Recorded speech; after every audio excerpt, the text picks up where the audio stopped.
अथ श्रीमहालसा सहस्रनाम स्तोत्रम्। श्रीगणेशाय नमः। श्रीमहालसायै नमः। ऋषय ऊचुः साधो जीवचिरं सूत त्वं न आनन्ददाः कथाः कथयस्वामृतप्रख्या भवतापहराः शुभाः। अथान्यत् कथयास्मभ्यं मनः श्रुतिसुखं सखे भुक्तिमुक्तिप्रदं विष्णुप्रीतिदं स्तोत्रमुत्तमम्। सूत उवाच साधुपृष्टं द्विजश्रेष्ठाः स्मारितोऽहं हितैषिभिः व्यासान्मया श्रुतं ब्रह्मा नारदायाब्रवीत् पुरा। कदाचिन्नारदो योगी त्रिलोकान् पर्यटन् मुनिः गायन् विष्णुं दधद्वीणां सत्यलोकं ययौ मुदा। विविक्तेजं स्थितं वीक्ष्य जपन्तं भाग्यतं विभुं पप्रच्छ कुतुकान्नत्वा ब्रह्माणं स पुनः पुनः। नारद उवाच देवकर्तास्य विश्वस्य पातासि त्वमजः परः त्वमेकान्ते किं जपसि तेन मे संशयो महान्। ब्रह्मा उवाच साधुपृष्टं त्वया वत्स संशयो मास्तु ते मुने यतश्चराचरमभूत् सर्वं सत्यं यतो ह्यहम्। नाभ्याजादभवं विष्णो राराध्यो जनकः समे सृष्टिमोहापनुत्यैतं स्तोत्रेण स्तौमि नित्यशः। तस्य धर्मस्थितिकरा मूर्तयोऽसुरनाशकाः अधर्मोपशमा वक्तुमलं नाहं भवोऽपि न। पुरा देवासुरैर्यत्नान्मथिते क्षीरनीरधौ द्विसप्तरत्नान्यभवच्छ्रीः सुधेन्दुर्मणिः सुरा। दैत्या जर्हुः सुधाकुम्भं ततोऽभूद्दुर्मना वृषा शरणं मामनुप्राप्तो मयापि हरिरीडितः। तुष्टोऽसौ मोहिनी नाम स्त्री बभूव महालसा महती चालसा दूरात् तान् वीक्षन्ति सुरासुरान्। अनिर्देश्य वपुः सत्यज्ञानानन्दमयी शुभा तां दृष्ट्वा मुमुहुश्चोचुस्ते देवि बिभजाखिलम्। तयाथ तर्पिता देवाः सुधया सुरया सुराः रवीन्दुमध्यगं राहुं ज्ञात्वामृतकरं हरिः छित्त्वा चक्रेण द्विरूपं दृष्ट्वा शीर्ष्ण्यदधात्पदं तामहं स्तौमि वरदां मोहिनीं श्रीमहालसाम्। नाम्नां सहस्रैर्जननीं सृष्टिज्ञानप्रदां परां तद्गोप्यमतिते पुत्र कथये शृणु नारद। विष्णुमूर्तिरजा देवी मोहिनी श्रीमहालसा सर्वदेवमयी माता त्रिगुणा परमेश्वरी। तस्या नाम्नां सहस्रं ते दिव्यं वच्मि शृणुष्व तत्। पुष्टिदं तुष्टिदं भुक्तिमुक्तिदं मोहनाशनम्। मातृकाक्रमसाहस्रं सर्वनामामृतं शुभं। भक्तियुक्तः शुचिर्भूत्वा जपेत् श्रीमूर्तिसन्निधौ। इति ध्यात्वाधिदेवं च विष्णुमेतज्जपेन्मनुं। चिच्छक्तिधर्मकामार्थमोक्षेषु विनियुज्यते। अस्य श्री महालसा सहस्रनाम स्तोत्रमन्त्रस्य शिव ऋषिः श्री विष्णुमूर्तिमोहिनी श्री महालसा देवता। अनुष्टुप् छन्दः ह्रीं बीजं क्लीं शक्तिः सर्वज्ञा सर्वशक्तिश्चेति कीलकम्। चिच्छक्तिधर्मकामार्थमोक्षप्राप्त्यर्थं श्री महालसा प्रीत्यर्थे जपे विनियोगः। अथ ध्यानम्। अरुणामतिपीतवाससाम् धृतकार्तस्वरचारुभूषणाम्। अतिरम्यवपुश्चतुर्भुजामनिशम् नौमि महालसां शुभाम्। उद्यद्भानुसहस्रदीप्तिवपुषाम् जाम्बूनदालङ्कृताम्। ब्रह्मेन्द्रादिसुरैः स्वमौलिमणिभिर्नीराजितश्रीपदाम्। भक्ताभीष्टफलप्रदां च दधतीं हस्तैश्च कौक्षेयक। शूलामित्रशिरां शिराहुमथिनीं ध्यायेत् सदा मोहिनीम्। इति ध्यानम्।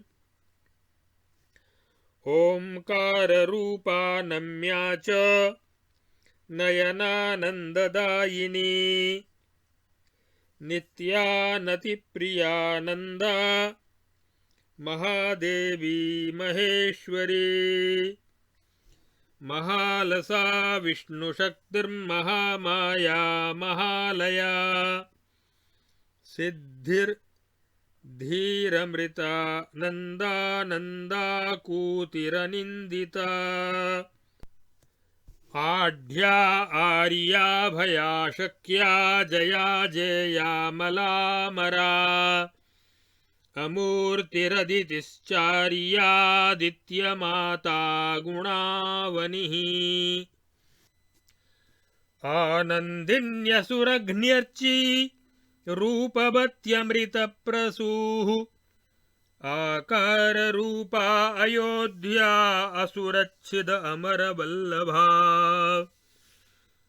अखण्डितायुरनघा चालिराजि रहस्करा। आमयघ्न्यलकानेका चाहल्या भीतिरक्षया। अन्नपूर्णानसूयाग्र्या अशुभघ्नी चाजबन्दिता। आद्या भयप्रदा रूपा जरा चामलविग्रहा। आराध्याशापुरी चार्ति नाशिन्यमरवन्दिता। अनाकारातुलाभीष्टा चाशेषाभीप्सितप्रदा अप्रमेयारुणालक्ष्याद्वैता मूर्ताच्युताकृतिः अष्टसिद्धिप्रदानर्घ्य कौस्तुभा मुक्तकन्धरा अनन्तशक्तिरज्ञेया चाणुरूपारुणाकृतिः अवाच्यानन्तरूपा चापूर्वानाद्यादिरीश्वरी इष्टेष्टदा तथेन्द्राणि चेशेषानीन्द्रमोहिनी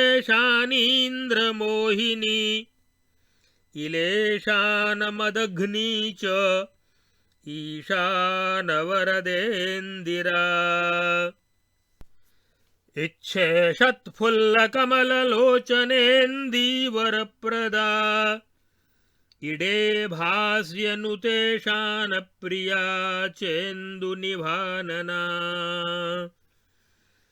इडेन्द्रादिस्तुतेन्द्राणि वरदेड्येन्दिरेश्वरी उत्तमोत्कृष्टवर्णोर्वी चोमोर्वश्युदयप्रभा ऊतिरुद्यद्भानुकोटिप्रभा चोभयतोमुखी उरगेन्द्रशयोत्केलिरुरुशक्तिरुरुप्रदा ऊर्ध्वकेशी चोरुदेहा चोष्ठोद्धृतवसुन्धरा ऊर्णावासोन्नताकाररूपोन्नद्धमदापः ऋतुपर्णार्चिता रिद्धिर्ऋतुपुष्पा लृकारिका एकैश्वर्यप्रदा चैन्द्रे चैन्दव्योऽङ्कारसंस्थिता औषध्यन्नप्रदात्री च औषधिश्चोर्ववन्दिता अन्तर्वत्यम्बिका चाम्बालिकाम्बुधिशयाम्बुधिः अन्तकघ्नी चान्तकर्त्री चान्तिमान्तकरूपिणी अम्बुदाम्बरसंस्थाङ्का चाशेषस्वरभूषिता काम्या कामप्रदा कृष्णा कल्याणी कल्पकारिणी काली कला कलिहरा काशिः कलिमलापः कम्बुग्रीवा कला केलिः कमलाक्षी कलानिधिः कावेरी कुलकान्ता च कौमारी कलिका कथा केतकी कुलजा कन्या कलकण्ठी कवित्वदा कामबीजवती कान्तिः कोटिः केलिः कुहूकृतिः कमला कलभोरुश्च कामाक्षी कमनीयभ्रूः कलङ्करहिता कान्ता कुशला कुटिलालका काष्ठा कला कुरुक्षेत्रभूमिः कलितदानवा कुल्या कलावती कीर्तिः केशिघ्नी कीर्तिदायिनी कविप्रीता च करुणा कृपा काश्मीरवासिनी कादम्बरी कलरवा कुचमण्डलमण्डिता कौशिकी कृतमाला च कौशाम्बी कोशवर्धिनी कुशावर्ता कामधेनुः कपिला च कुलोद्भवा कुङ्कुमाङ्कितदेहा च कुमारी कुङ्कुमारुणा काशपुष्पप्रतीकाशा कालमारीचकालिका किरणा कल्पलतिका कल्पसंख्या कुमुद्बती काश्यपी कुतुका कुध्रा कृशांगी कायवर्जिता कामिनी कुन्तहस्ता च कुलविद्या च कौलिकी काव्यशक्तिः केलिपरा कलहा कान्तिलोचना काञ्ची कनकधारा च कलिः कनककुण्डला कमलश्रग्धरा कामवरदा कमलाकृतिः काञ्ची कलापरम्या च कमलासनसंस्तुता कम्बीजा कौत्सवरदा कामरूपनिवासिनी खड्गिनी खड्गहस्ता च खट्वाङ्गवरधारिणी खेटहस्ता खड्गधरा खनिः खस्ता खलापः खगमाता खगाख्यातिः खगेन्द्रवरवाहना खुराभिघातसैन्यघ्नी खेचरी खेटकामदा खरदूषणहन्त्री च खरस्पर्शा खरूपिणी गीता गीतप्रिया गीतिर्गायत्री गौतमी गुरुः गुणाध्यक्षा गुणवती गोपीचन्दनचर्चिता गंगा गोप्त्री गुणाढ्या गौर्गणेशा गीश्च गोपिका गोवर्धनधरा गुर्वी गोकुलाभयदायिनी गण्डकी गौतमी गाथा गया गौरी गणेशसूः गोदावरी गोस्वरूपा गौतमाख्यमुनिस्तुता गानप्रिया च गंभीरा गेया गंधर्वसेविता गांधर्वी गीतकीर्तिश्च गेयविद्या विशारदा गंभीरनाभिर्गरिमा गुणरूपा गुणोद्धता गोपालरूपिणी गोष्ठी गहना गोधनप्रदा गंधप्रिया गोपसखी गारुडे गोहिता गतिः गोप्या गुरुतमा गम्या गोदा गुरुसुतप्रदा घंटानादप्रिया घोरा घोरदैत्यविनाशिनी घंटा घोरबपुर्धृष्टदैत्यभक्षस्थला घृणिः घटस्तने घंटिका च घटोऽग्नि घटजन्मसूः घोषा घृताहुतिर्घासा घोरघर्घरनादिनी ओंकाराकृतिसंविष्टा चतुष्कोणसबिन्दुका चारुश्चन्द्रप्रभा चञ्चुश्चतुराश्रमपूजिता चतुर्वेदमयी चित्तिश्चित्स्वरूपा चराचरा चित्रिणी चक्रिणी चित्रा चित्राभरणभूषिता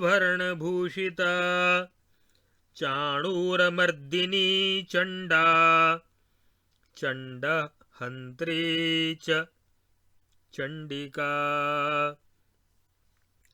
चिदात्मिका चतुर्वर्गफलदा चतुराकृतिः चकोराक्षी चारुहासा चमरी चतुरानना चतुष्षष्ठिः श्रीसुतन्त्रपूजनीया च चित्सुखा चिन्त्या चक्षुश्चन्द्रभागा चपला चलकुण्डला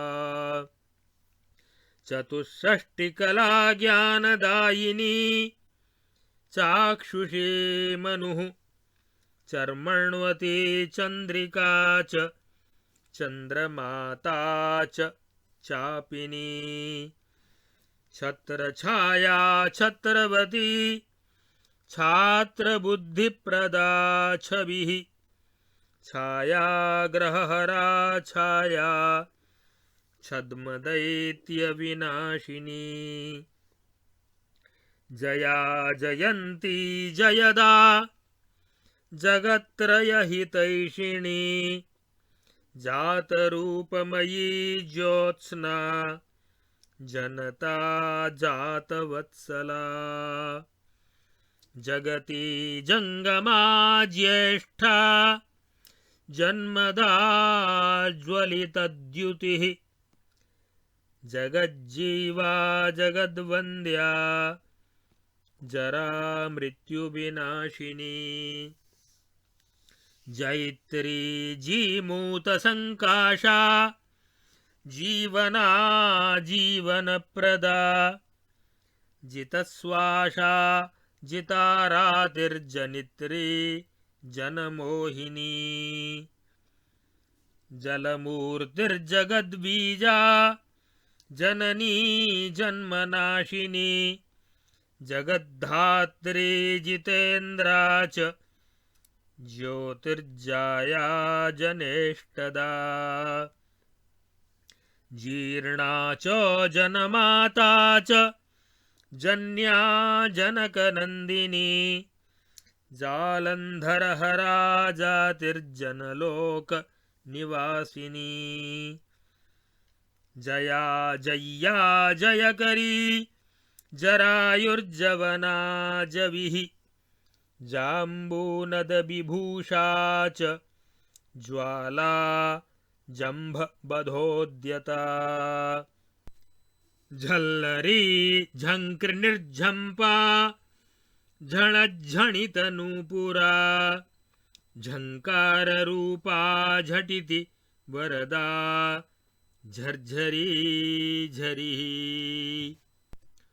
ओङ्काराकृतिसंव्यक्तिः कर्णिका कुसुमाक्षरा टङ्कहस्ताटङ्कृते च टीका टङ्कारभीषणा ठरूपा ठाकृतिर्डिम्भा डामरी डमरुप्रिया ढौकिता शेषपाताला ढुण्ढिपूज्या ढरूपिणी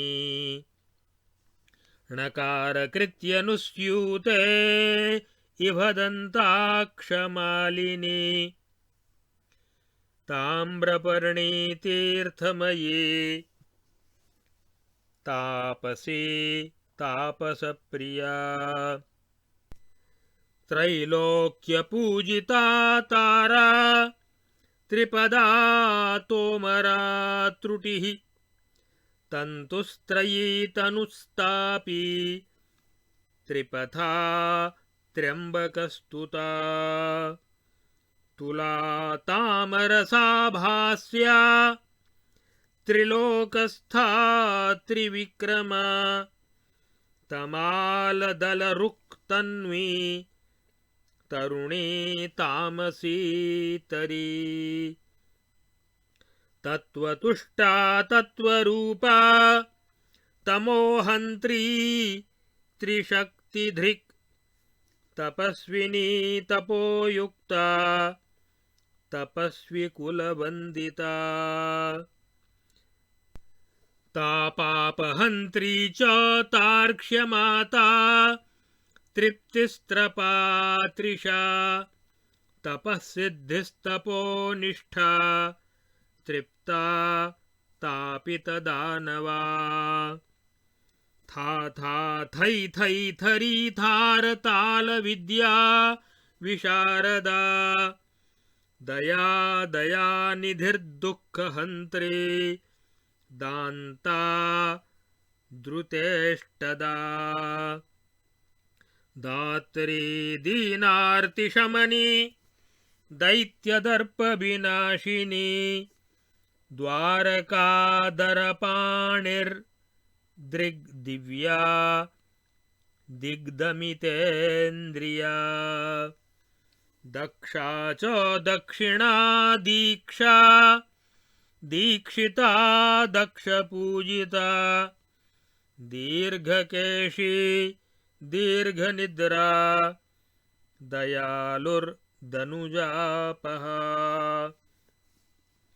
दारिद्र्यनाशिनी द्यौश्च दिङ्मण्डलविकासिता द्रौपदी देवमाता च दुर्धर्षा दीधितिप्रदा दशाननहरा दोला द्युतिर्दीप्तादितिर्दनुः दिवागतिर्दर्पहरा दीप्तपावकलोचना दिव्यसौख्यप्रदा दीप्तिर्दिक्पालवरदा दशा दावाग्निनाशिनी दूतिर्देव दुःखविनाशिनी धर्मदा धनदा धारा धरा धरा धनुर्धरा धेनुका ध्वजिनी धीरा धूलिर्ध्वान्तहरा ध्वनिः ध्येया ध्याना ध्यानशीला धूतपापा धुरन्धरा धूतिर्धूर्धार्मिकी धुर्या धनधान्यविवर्धिनी धर्मिष्ठा धर्मफलदा ध्यानगम्या च धारणा धरणिर्धवला नीतिर्निष्ठा नाकगतिप्रदा नागरूपा नागवल्ली नीला नागेन्द्रपूजिता नारसिंही नदी नन्दा नन्द्यावर्तप्रिया तथा निधिपुरस्था च न्यायसूर्न्यायकोविदा नाभिस्तुता नयवते नरकार्तिहरी तथा नाभिर्नासा नूतनांगा नरकघ्नी तथा नुतिः नागपाशधरा नित्या नानामङ्गलदायिनी नारी नारायणी नौका नीलमेघ समप्रभा नटी नीलांबरा नक्रपोथिनी नलिनी नतिः निशुम्भग्नी नर्मदा च नक्षत्राख्या च नन्दिनी पद्मिनी पद्मकोशाक्षी पुण्डलीकवरप्रदा पुराणपरमा प्रीतिः प्रेष्ठा पीताम्बरा परा पुण्या प्रज्ञा पयोष्णी च पंपा पद्मा पयस्विनी पीवरा पुरुषा पुष्टिः परमात्मस्वरूपिणी पापघ्नी प्रियकर्त्री च पवित्रा परमेश्वरी पुत्रिणी परमानन्दा पद्महस्तापिकस्वरा पुरुषार्थप्रदा प्रौढा प्राप्तिः पर्वतनन्दिनी पतिव्रता पतिमयी प्रिया च प्रीतिमञ्जरी पातालवासिनी पूर्तिः पाञ्चाली प्राणिनां प्रसूः पराशक्तिः पाशहस्ता प्रसिद्धा पद्मजार्चिता प्रवरातिरसंस्था च पुत्रपौत्रप्रदायिनी पितामही पितृमाता प्राची पूर्णा परात्मिका परापवादसंहन्त्री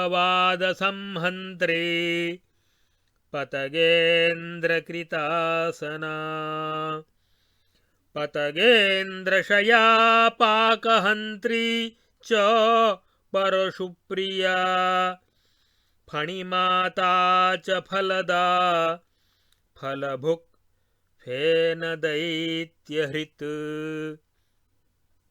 फुल्लाम्बुजासना फुल्ला फुल्लपद्मकरा बलिः बलिदा बालिका बाला बदरी बलशालिनी बलभद्रप्रिया बुद्धिर्बाहुदा बलिसंस्तुता बालेन्दुशिखरा बन्दे बालग्रह विनाशिनी ब्राह्मी बृहत्तमा बाणा ब्रह्माणी ब्रह्मणस्पतिः बृहद्भानुर्ब्रह्मरूपा ब्रह्मस्था च बृहस्पतिः बालसौख्यप्रदा लीला बाणासुरकरापहा बलिमाता बृहद्धाम्नी वादरायणसंस्तुता भयग्नी भीमरूपाभिर्भूतस्था भीमनन्दिनी भूतिर्भवानी भयदा भीषणा भवभीषणा भूपतिर्भूधरधरा भूतावेशनिवासिनी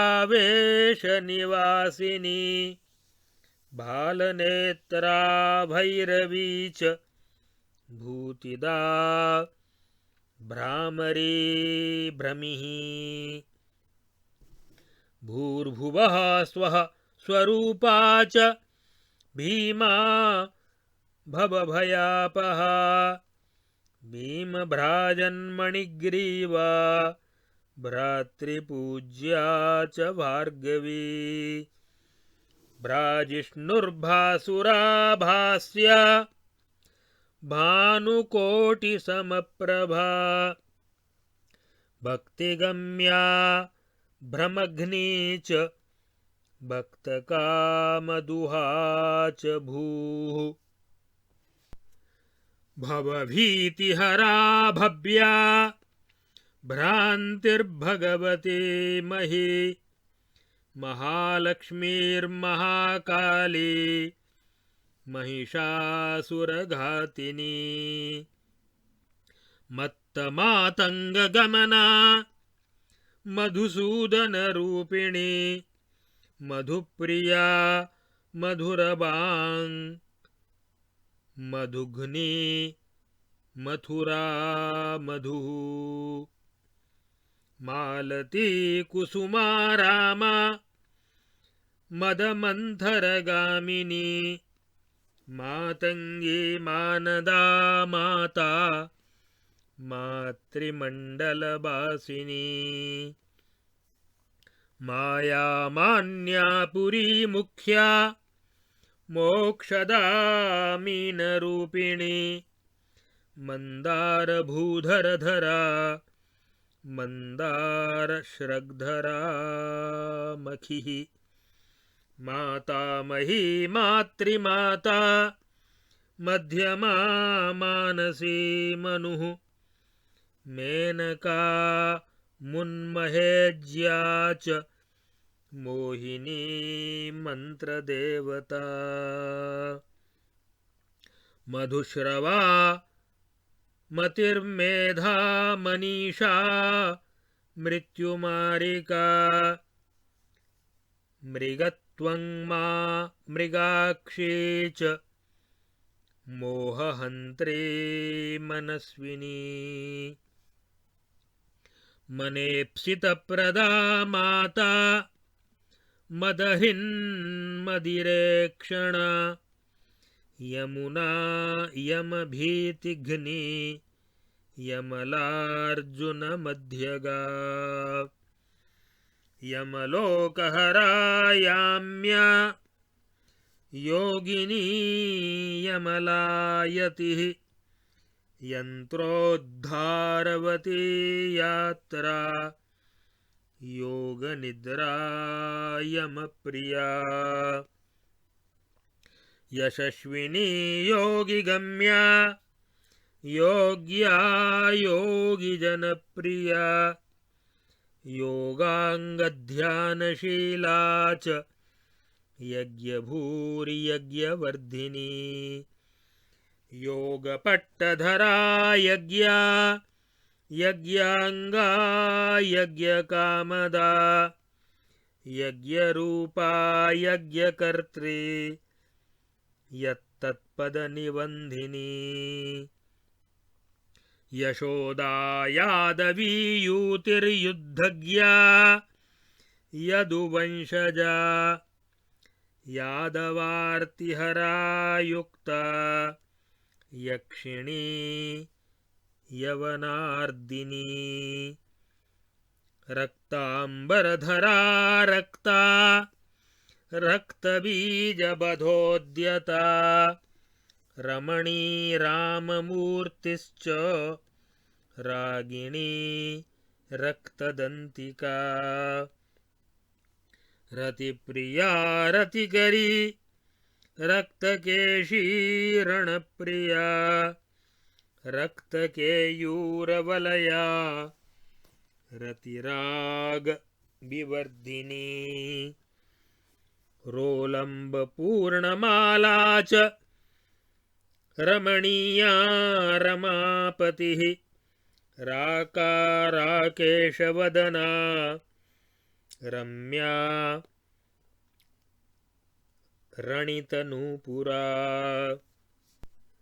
रक्षोघ्निरतिदात्री च रागज्ञा रागवल्लभा रत्नगर्भा रत्ननघी राक्षसी रजनीप्रिया रात्रि राजीवनेत्रा च रणभूमिरणस्थिरा लक्ष्मीर्लावण्यरूपा च ललिता लोललोचना लीलावती लक्षरूपा लंका च लवणोदधिः लंकेशहन्त्री लेखा च लंका राज्यप्रदा लीला लीला नरबपुर्लोला लक्ष्यालसत्तनुः लवणासुरसंहन्त्री लेख्या लावण्यभूर्लिपिः लक्ष्मणा लक्षणाढ्या च लोलार्कपरिपूजिता वरेण्या वसुधा वीरा वरिष्ठा च वरप्रदा वामना वैदिकी विद्युद्वाराही वेत्रवत्यपि विश्वेशा वीरमाता च वीरश्रीर्वैष्णवी विभुः वेदिर्वेद्या वेदिता च विष्णुमाया वसुन्धरा व्योमहन्त्री विश्वरूपा विद्या वाग्विश्ववेदिता वृद्धिर्वृत्तिर्वरा विश्वा व्योमरूपा वषट्कृतिः वनमालाधरा व्याप्तिर्विख्याता विमला वसुः व्यालरूपा वैद्यविद्या वासिष्ठी वीर्यदायिनी वाताली वारुणी विश्वक्सेना वाचस्पतिर्वधूः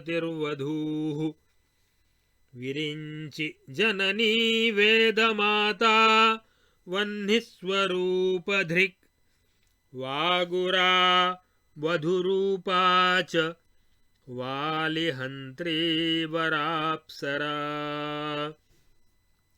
शाम्भवी शम्भुजननी शम्बरासुरघातिनी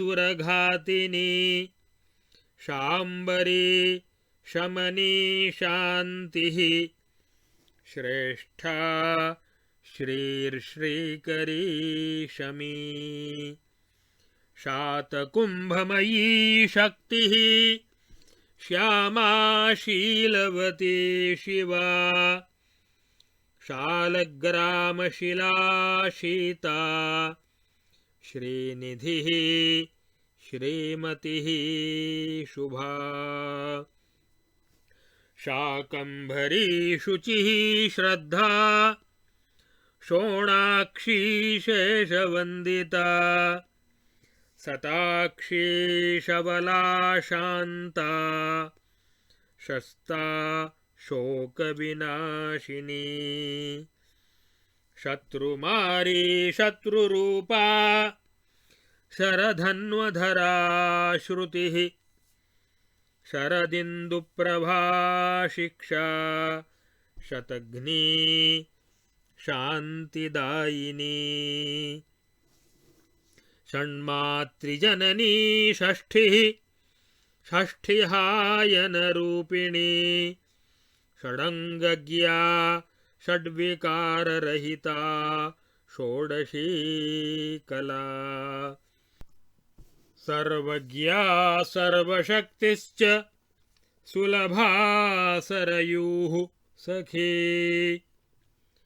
सुखदा सामगीतिश्च स्मृतिः सत्या समासति सरणी सुन्दरी सीता सुभद्रा च सरस्वती शुश्रोणिः सुमुखी सौम्या सुस्पर्शा सुमतिः सुधा स्वच्छन्दा सुभगा साध्वी सुतन्तुः सुप्रभा समित्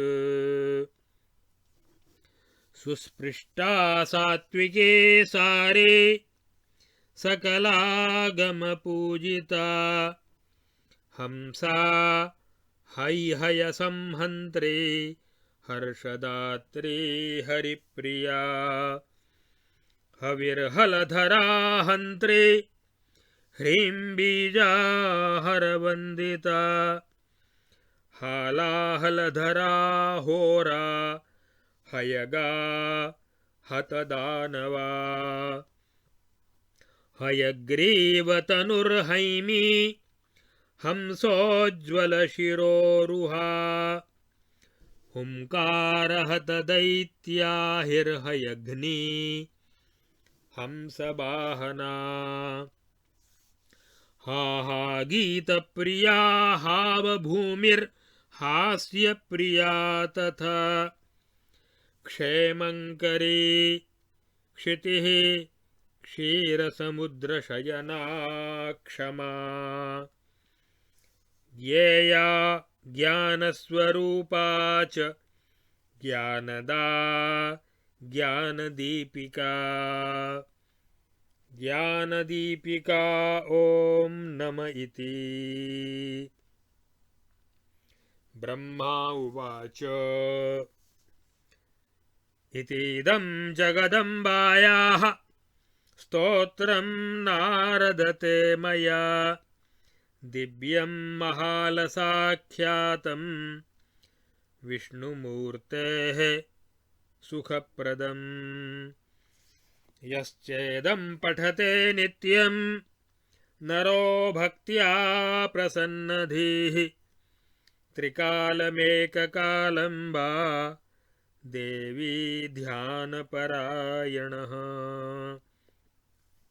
चण्डिकायतने धीमान् शुचिश्च विजितेन्द्रियः महालसाम्बिका तस्मै प्रयच्छे दीप्सितान् वरान् रवौ षष्ठ्यां चतुर्दश्यामष्टम्यां वा समाहितः जपेन्नवम्यामिष्टार्थं लभते नात्र संशयः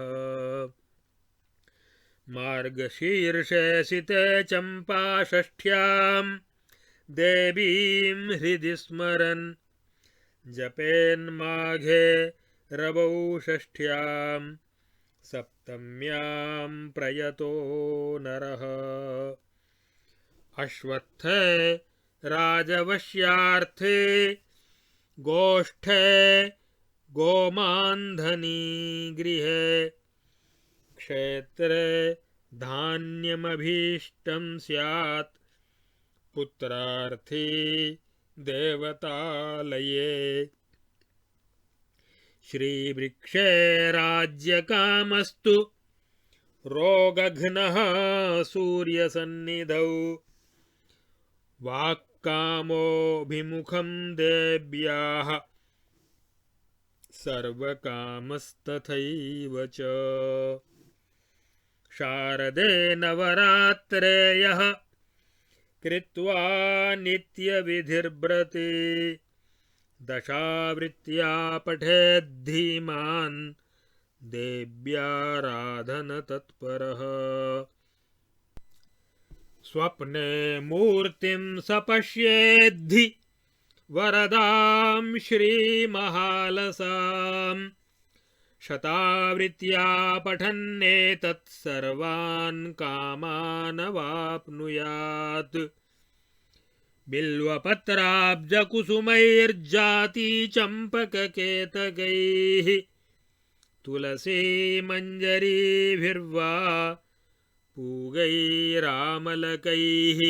शुभैः फलैः पुष्पैस्तथा धान्यैः पूजयेन्नामभिः शुभां सुखी गोमान्धनी पुत्री यशस्वी रोगवर्जितः ज्ञातिप्रधानो भूत्वान्ते देवी सायुज्यमाप्नुयात् इति ते स्तोत्रमाख्यातं गुह्याद्गुह्यतरं महत् इदं गोप्यं पवित्रं च धर्म्यं धन्यं सुमङ्गलं मातृकाक्रमसाहस्रं सर्वनामसुदुर्लभम् इति श्रीभविष्योत्तरपुराणे ब्रह्मनारदसंवादे महालसासहस्रनामस्तोत्रं सम्पूर्णम् शुभं भवतु तमां हरिः ओम् श्रीगुरुभ्यो नमः हरिः ओम्।